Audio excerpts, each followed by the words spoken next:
बिस्मिल्लाहिर्रहमानिर्रहीम अस्सलाम वालेकुम। मैं अपने मौजूद नाज़रीन और प्यारे दोस्तों को मैसा सीक्रेट शेफ़ के किचन में खुशामदीद कहता हूँ। आज मैं आपके साथ फ्रूट केक बनाने की रेसिपी को शेयर करूँगा और इसको सॉफ़्ट और नरम कैसे बनाया जाता है, ये तमाम बातें मैं आपके साथ इस वीडियो में शेयर करूँगा। अगर आप मेरे चैनल पर नए हैं तो प्लीज़ मेरे चैनल को सब्सक्राइब, वीडियो को लाइक और शेयर ज़रूर कीजिएगा। तो चलें स्टार्ट करते हैं इस रेसिपी को। बिस्मिल्लाहिर्रहमानिर्रहीम। सबसे पहले आपने एक बाउल ले लेना है। बाउल में आपने 1.5 कप के बराबर जो है वो मैदा डाल लेना है। आपने मैदे को छान लेना है। इसके बाद आपने ये आइसिंग शुगर है, ये भी 1.5 कप के बराबर इसमें डालनी है। आइसिंग शुगर डालने के बाद आपने इसमें बेकिंग सोडा आधा चाय की चम्मच के बराबर डालकर और बेकिंग पाउडर जो है ये 1 चाय की चम्मच के बराबर आपने इसके अंदर डालना है। और इन तमाम ड्राई अज़ा को आपने अच्छे तरीके से मिक्स कर लेना है। इसके बाद आपने एक और बाउल ले लेना है। आपने इस बाउल में 3 अंडों को तोड़कर डाल लेना है। आपने 1 बाय 1 करके एक अंडा तोड़ना है। इसके बाद आपने इसको विस्क के साथ अच्छे तरीके से मिक्स करना है ताकि ये बिल्कुल फ्लफ़ी हो जाए। और इसके बाद जब ये अंडे अच्छे तरीके से फ्लफ़ी हो जाएं और बिल्कुल जैसे वो फोमी टाइप बन जाएं तो फिर आपने इसके अंदर ये ऑयल जो है ये 1 कप के बराबर डालना है और इसको आपने दोबारा विस्क के साथ अच्छे तरीके से मिक्स करना है ताकि ये बिल्कुल फ्लफ़ी हो जाए।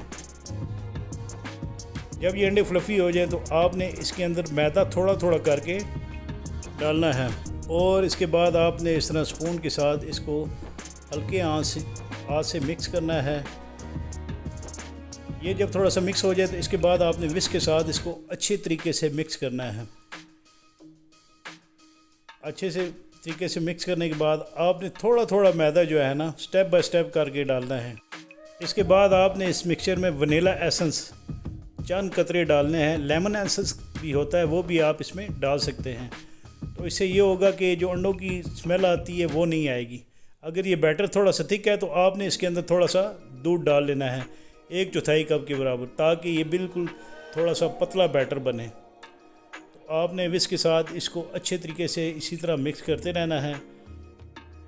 और जब ये बैटर माशाल्लाह ज़बरदस्त सा बिल्कुल पतला सा बन जाए तो आपने इसको गट्ठा कर लेना है।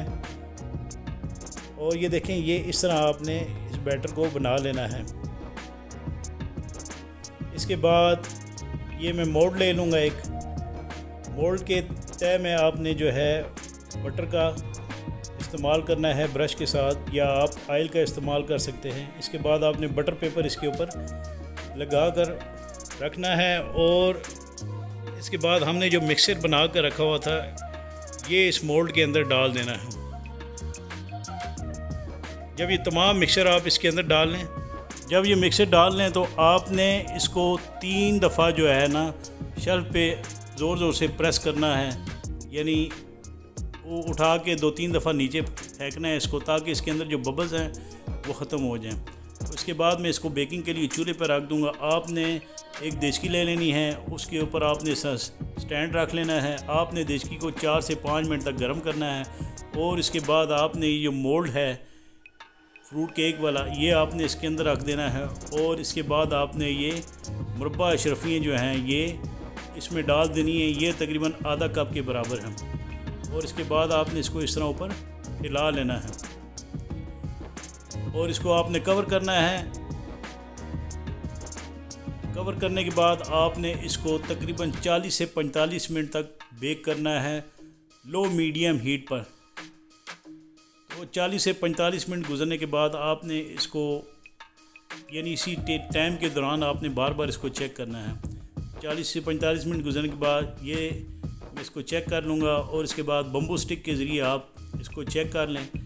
अगर ये जो बैटर है इसका बम्बू स्टिक के साथ चिपक रहा है तो समझिए कि केक कच्चा है। अगर ये रेडी हो गया तो आप इसको निकाल लें। तो ये बिल्कुल क्लीन बम्बू स्टिक निकला था। इसके बाद मैं इसको देचकी से निकाल कर 15 से 20 मिनट के लिए रख दूंगा ठंडा करने के लिए। और इसके बाद ये जो बटर पेपर लगाया था ये आपने इसका उतार लेना है।